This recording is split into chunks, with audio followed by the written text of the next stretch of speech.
Hey folks, my name is Khalid Abuhakmeh, and today on Asp.Net Monsters, we'll be talking about static site generators. There are a lot of static site generators out there, so pick your poison and keep chugging that poison. Let's smash on that.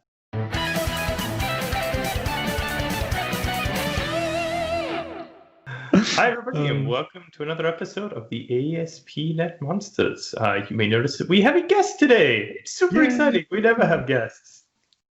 We usually have to kidnap them. Like, we had Julie Lerman on, but we literally had to chase her down on a bike, and then it became pretty awkward. So This was one of the most epic bike chases I've ever seen caught on film, though. For sure. Yeah, it's great. Well, I tried to fight off the Asp.Net Monsters with my kung fu skills, but it just did not work out well. They were just too well trained. So now I'm here to talk about static site generators, and I think hopefully I'll get out alive, I think. We'll let you know at the end of the episode. Oh, okay. All right. So you kind of said that this is the kind of thing where you pick your poison. That it's true, because usually once you get into it with a static site generator, unless you've got like a one-to-one easy way to move over from one system to the next, configuration and all those things, it's usually just too much work. Then it's not worth it to move unless you've got some really motivating reason. So you pick one and you're stuck in it. Where do you want to start on this? Which poison are you recommending today? Well, it's kind of tough. I know a lot of people want to pick a static site generator that they're comfortable with, especially in terms of technology stack. The original gangster, the OG of static site generators, is Jekyll, and that's the one I particularly use. That's the one I would recommend. Actually, my wife does use Jekyll, and she's not necessarily even a programmer, and she loves it. And the reason I'd recommend Jekyll is just a mature product. It has a big community of designers, themes, and templates. So if you don't want to get into the guts of Jekyll and kind of just write, it's really a great platform.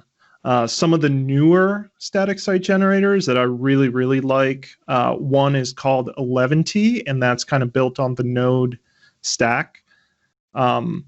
It's just super simple, super extensible with JavaScript. So you can really build amazing sites with Authentication. So I really recommend that for anyone who's comfortable with JavaScript. That's a good one. I think a really nice one too is Hugo, which is built on Go. So if you're a Golang aficionado or gopher, I think Hugo is a really good static site generator as well. It's a bit opinionated, but it's really, really fast. I think one time I was testing how fast it was, and I was able to generate 1,000 pages in like under a second.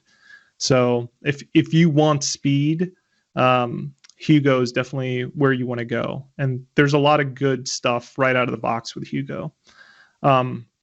If you're static site generators for like the Asp.Net Monsters site and a few other sites, and I will admit that what is it that we're using for that? I don't remember what it's. Hexo.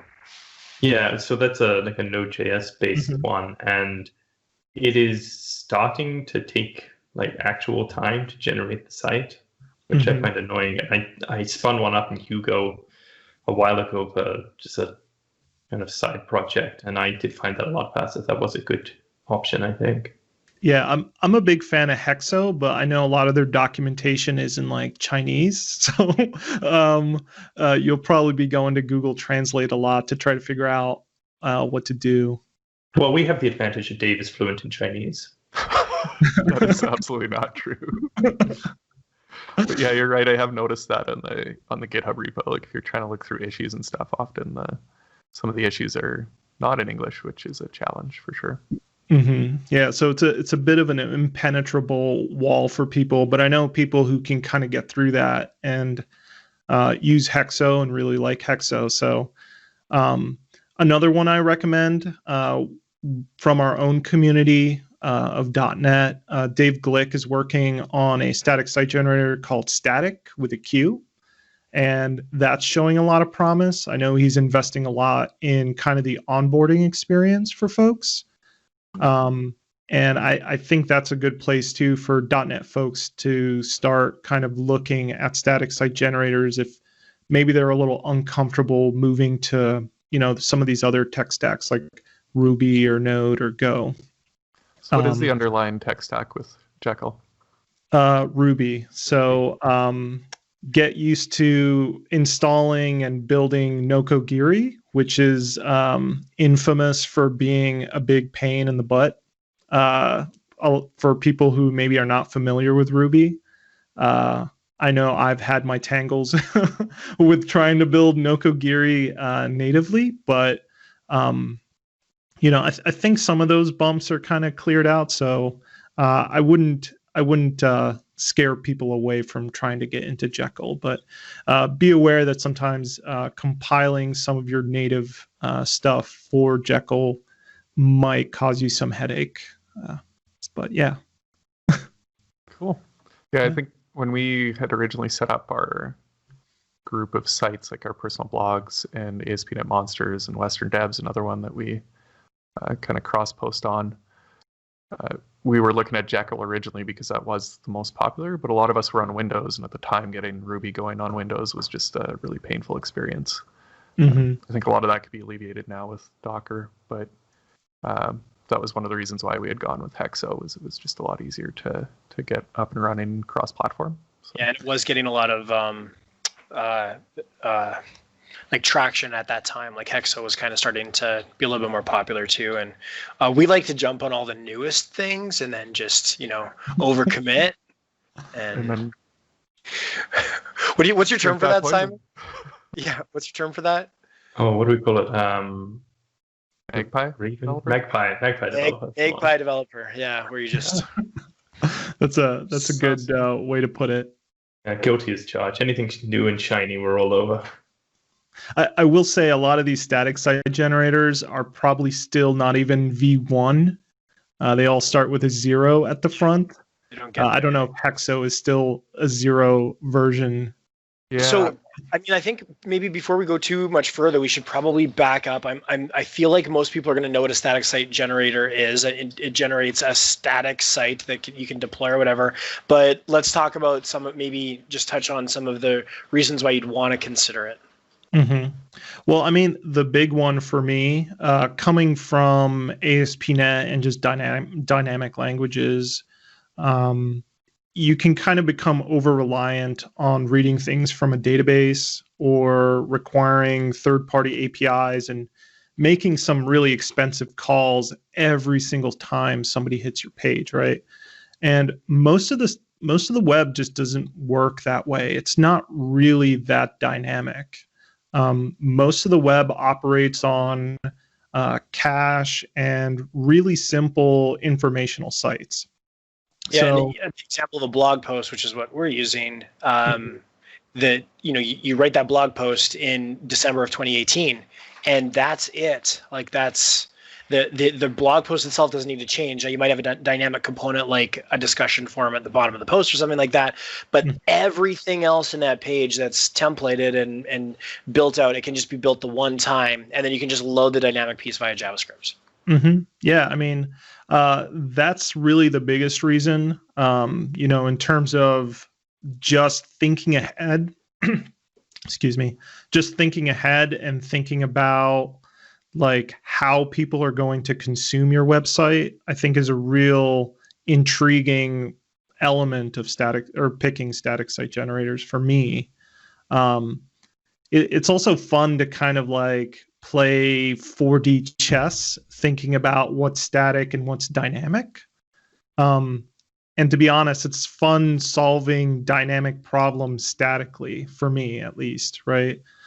So things like search and things like what parts of the page are actually dynamic. You mentioned comments is a good thing. You might have a form so that people can reach you or sign up for a newsletter. So those are the dynamic elements of a page, but then you start breaking your site and your approach down into smaller components. So to me, that's a big reason. one of the other reasons is you can really host static sites anywhere, whether it's in a cloud provider or a Raspberry Pi under your desk, right? It doesn't take a lot of resources to serve a static site. And additionally, if you leverage things like something like Cloudflare, you can basically cache your entire static site, on edge networks and deliver the best experience worldwide for basically nothing, if not free, right? Right. So that's really hard to do when you're reading from a database that's maybe located in a data center on the East Coast or the West Coast. Someone's going to get a bad experience unless you're willing to fork out thousands of dollars a month. And I don't think that's reasonable for a lot of people to pull off, right? I had an early version, like speaking of the guilty as charged, when I was able to first get into image generation, I actually generated the banner for my website, for my blog, on every request. So when you're talking about expensive operations and things like that, yeah, we just, you can't do those kinds of things. Yeah, I think it's easy for a lot of us to get caught up in the technology, especially with C# and its power and its ability to almost do anything, that we don't stop to think like, hey, is this a good idea? I think we just become infatuated with the idea of like, hey, we did this. This is awesome, right? Not thinking of the repercussions kind of down the line. So, yeah, boy, there was a lot of software written with that exact problem in mind. Yeah, I think this is where we like put Jeff Goldblum in, and it's like, you scientists,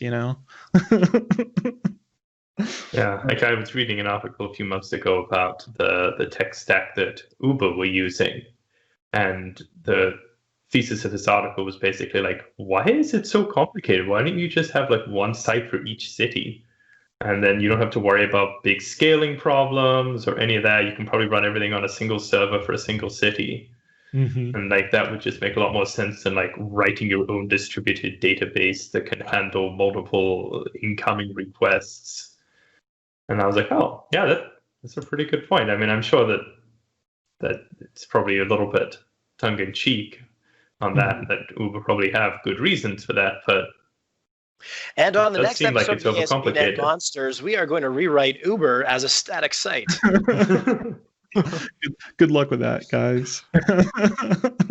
So what are some of the challenges that you've had in working with static sites? And I guess there's the idea of trying to figure out those dynamic pieces, but what are the bottlenecks for you, or the barriers? Yeah, I mean, for me, some of the bottlenecks are obviously static site generators are built on a technology stack, but most of them have a core philosophy that they subscribe to, right? So in a way, even though it's built on a particular language or tech stack, it's very, very niche, right? It's very specific. So it's almost like learning another programming language. Like Jekyll uses the Liquid view engine, which was developed by Shopify for kind of building storefronts. But Liquid is its own syntax, and it kind of leans on Ruby, but it's almost its own thing.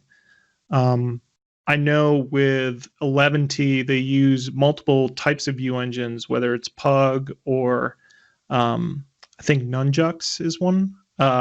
So again, it's like all these things that you kind of have to pick your static site generator, understand what the elements are, and kind of weed through them. Specifically with Jekyll, I found that I purchased a template off the internet, thinking that would be a good way to jumpstart redesigning my blog. And then I just found there was just a lot missing when it came to things like SEO and optimizing images for delivery. So those things don't go away, right? They do not go away. Yeah. It was funny that you mentioned Pug, actually, because Simon and Dave actually wrote View Engine. How would you explain that? Like it was for Razor. It actually would render Pug pages in Razor pages. So yeah, it was a terrible idea. Part of that. We knew that at the time. It was an intentionally terrible idea.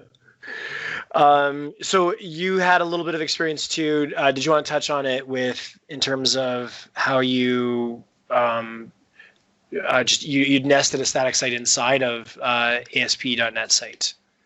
Yeah, so at my previous job, currently I'm a developer advocate for JetBrains in the .NET space. But at my previous job, we had kind of a communications team, our marketing team, and they would actually write a lot of content using Markdown, right? Markdown is kind of the soul of most static site generator platforms. So they would write a lot of their content in Markdown, but we also wanted to gate some of that content behind logins, right? So the beauty of ASP.NET Core and kind of this shift to middleware from like traditional ASP.NET MVC is that you can host static sites on top of ASP.NET Core and then write middleware to do things like gate particular URL paths. So I have a website or I have a GitHub repo that shows an example of that. It's Khalid Abuhakmeh /Jekyll-ASP.NET-Core. We can put that in the show notes. But it basically shows Jekyll's site operating within ASP.NET Core.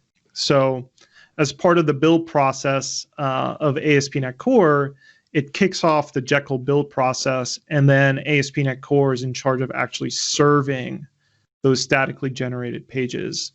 And again, that's kind of mishmashing the dynamic and static elements of websites. So, but things like authentication and authorization, getting those for free out of ASP.NET Core is kind of that's a win if you have that kind of scenario where you've already got the site going and especially if you've got an existing user base, to be able to start doing some static stuff that's going to be more performant, but you can leverage the middleware that's there in ASP.NET Core.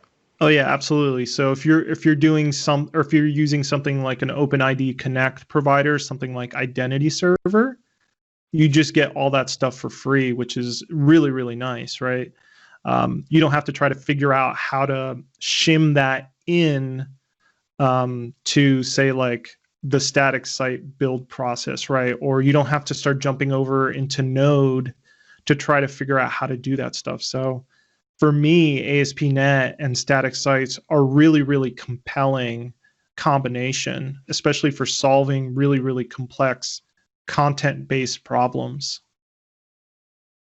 Yeah, we see that a lot where we do where we run into cases where it would be great to have a client-side framework here as a static portion. Like this is a static piece of content and it's going to be generated out of, maybe you're trying to integrate something like Vue.js or something like that or whatever. So you're not really doing a SPA application, but in that context, you want to put static assets in and make that happen, and that works really well. Yeah, I mean, I think ASP.NET Core has the static file middleware. Yeah. So the only caveat is you need to figure out the proper nesting of your middleware, right? Obviously, you can't have a conflicting static file with, say, like a Razor page or an ASP.NET MVC endpoint. So you kind of have to at least think some stuff out. And like I mentioned previously, it's like a 4D chess. You're kind of like thinking about how all these components kind of come together. So it's really fun to kind of build those sites too. So do you guys, I guess for me, again, it's like with static site generators, it's interesting coming from like a dynamic background and trying to power through every particular problem with a database query or another API call or something like that. And for me, the static site approach really makes you pause and think about how you want to solve problems. And I think that we would all benefit from maybe slowing down a little bit and thinking about what we're delivering and how it's going to be consumed by users. And I think, to me, that's the fun side of static site generators. So one of the problems you mentioned that you were interested in solving statically was search. I mean, search is a key thing to have on a blog. So how did you manage to solve search in a static way? So there are a couple ways to do it. I know for me right now, I'm using Algolia. And Algolia is kind of a third-party service where you kind of ship your search content to, and then they index it. And then you can enhance that through like adding JavaScript libraries to your site, right? One of the big elements of static site generators is trying to understand how to build jobs. I think with the advent of GitHub Actions, for me, static site generators have become way more accessible to more people because of that. Actually, most of my blog, most of the dynamic backend stuff that happens, and if you follow me on Twitter, you probably see things like my blog promotions. I've been tweeting about C# tips as well. And all of those happen through GitHub Actions through my static site repo, right? Interesting. Very cool. And yeah, and additionally, so Algolia has a cap, right, for how many API interactions you can do.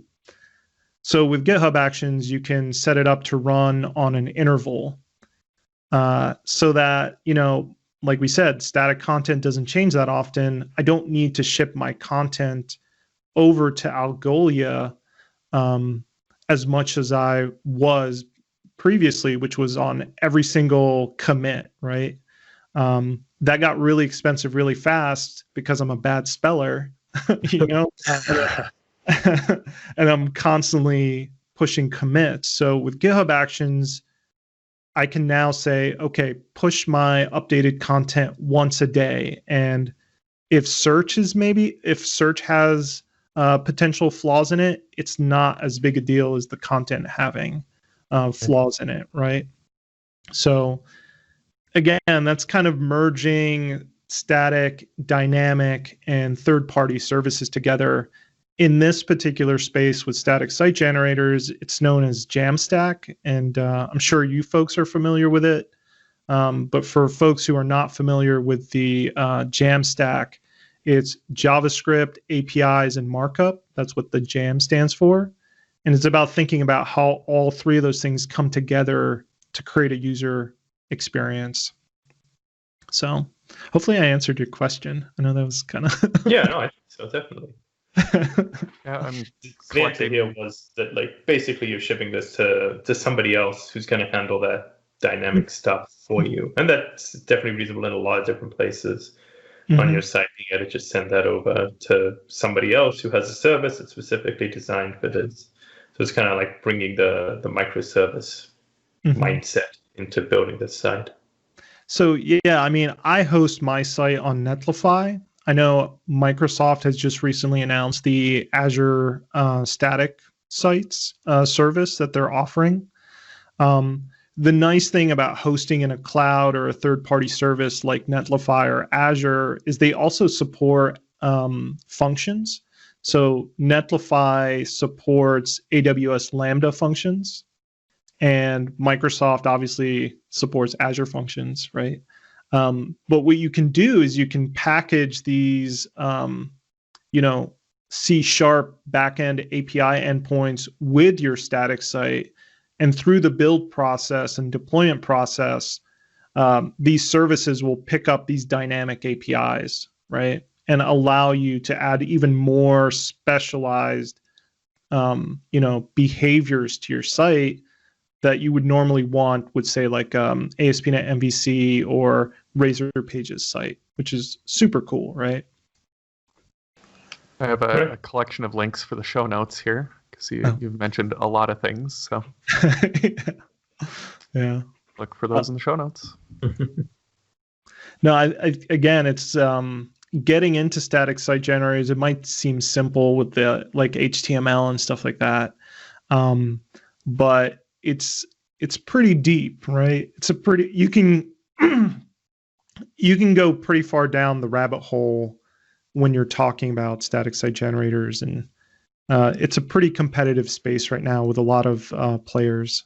it seems like there's a maturity there today that probably wasn't there even 4 or 5 years ago, in how these things are coming together. And I know, like, even like I said, like 4 or 5 years ago, my site was expensive to host.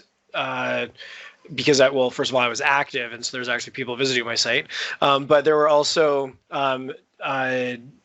being a dynamic site, my costs were, a couple $100s a month to run my blog, and so, and that was even after I took the site banner generation out,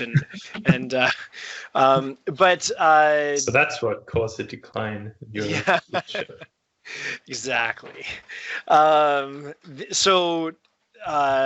Where I was going with that was, like at that point, I guess it was maybe even closer to 6 years ago, I was looking at rolling my own, because I was like, well, I don't like the way this one works, and I don't like the way this one works, and the feature set weren't like, they weren't as advanced, and cloud wasn't as far along, and edge stuff wasn't as easy to get into, CDNs and whatnot. So it's like it's there now, and in spite of all of those dynamic moves by the major players, they're recognizing that as part of the build processes and the automation and these services that we can actually, make, because when you're doing a blog site, you're not just doing the blog site. You have to do, like, deployment is a concern, comments are a concern, aggregation is a concern. But so if you're doing that all on your own, you're doing too much work. Because what are you doing? Like, do you want to live in the house, or do you want to build the house, right? Who are you in this story?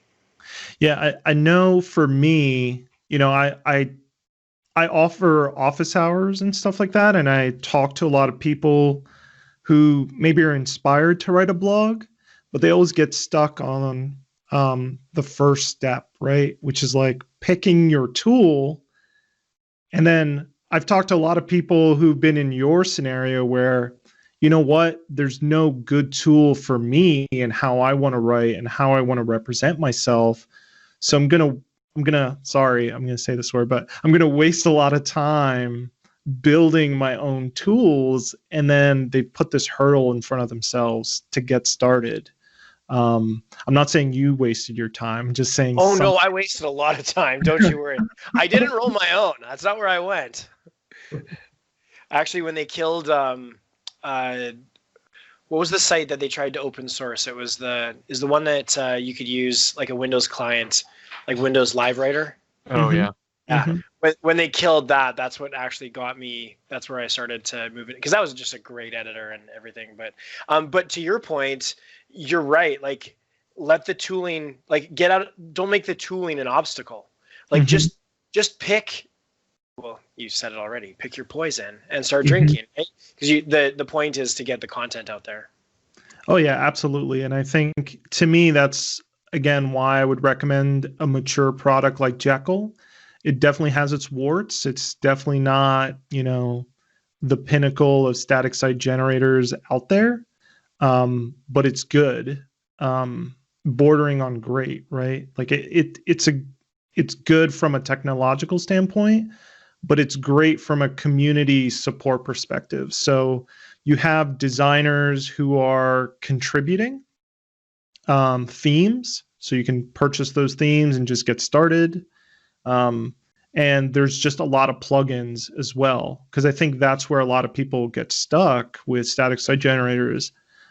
They realize they need to do something, and maybe they're a little bit out of their depth. And I think Jekyll has that deep bench of plugins that people can kind of get started with. So again, if you want to get started blogging, just pick a really mature ecosystem and get started.